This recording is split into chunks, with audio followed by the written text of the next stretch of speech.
আমি মনে করি এটি অত্যন্ত গুরুত্বপূর্ণ একটি সংস্কার। এটি আমাদের রাজনৈতিক দলগুলো যারা আমরা জনগণের রায় চাই, আমি তো মনে করি জনগণের সামনে আমাদের এ ব্যাপারেও এটিকেও সংস্কার প্রস্তাব বিবেচনার দরকার নেই। আমি তো মনে করি এটি সংস্কার প্রস্তাব। 20 কোটি মানুষ যদি আমরা ধরে নিই, 20 কোটি মানুষের প্রতিদিনের ব্যবহার্য পানি, কি পরিমাণ পানি প্রয়োজন হয়, প্রতিটি মানুষ কি তার ব্যবহারের জন্য যথেষ্ট পানি, পিওর পানি কি আমরা সরবরাহ করতে সক্ষম হচ্ছি? আমরা হয়তো হচ্ছি না।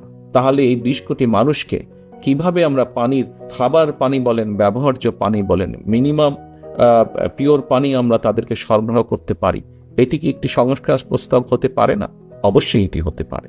আমরা কি চিন্তা করে দেখেছি সারা বিশ্বে কিন্তু এখন পানি এবং পানির সাথে একই সাথে জ্বালানি, সেটি জ্বালানি বিভিন্নভাবেই হতে পারে, পেট্রোলিয়াম হতে পারে, গ্যাস হতে পারে। জ্বালানি একটি ক্রাইসিস আস্তে আস্তে তৈরি হচ্ছে সমগ্র পৃথিবীতে।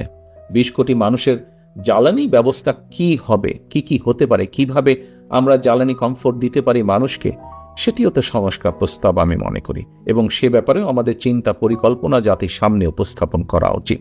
প্রিয় সহকর্মীবৃন্দ, আমাদের এই যে আপনাদের সামনে ইফতারের আর বেশিক্ষণ সময় নেই, আমি বক্তব্য বাড়াবো না।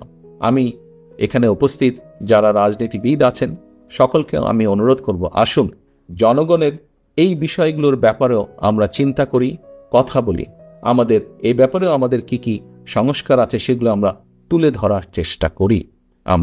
আমরা বাস্তবধর্মী সমালোচনা অবশ্যই করব একজন আরেকজনের, কিন্তু সমালোচনা করতে গিয়ে এমন পরিস্থিতিতে যাতে আমরা এসে না দাঁড়াই যেখানে আমরা জনগণের এই ইস্যুগুলোকে, দেশের এই ইস্যুগুলোকে আমরা অ্যাড্রেস করতে ভুলে যাব। আমাদের কাছে অন্য কিছু মুখ্য হয়ে যাবে, এগুলো গৌণ হয়ে যাবে। এটি যদি হয় তাহলে এই দেশের সম্ভাবনা সব শেষ হয়ে যাবে, নষ্ট হয়ে যেতে পারে। এবং অবশ্যই এটি আমাদের এই ঘরে উপস্থিত কারোরই সেটি চাওয়া নয়।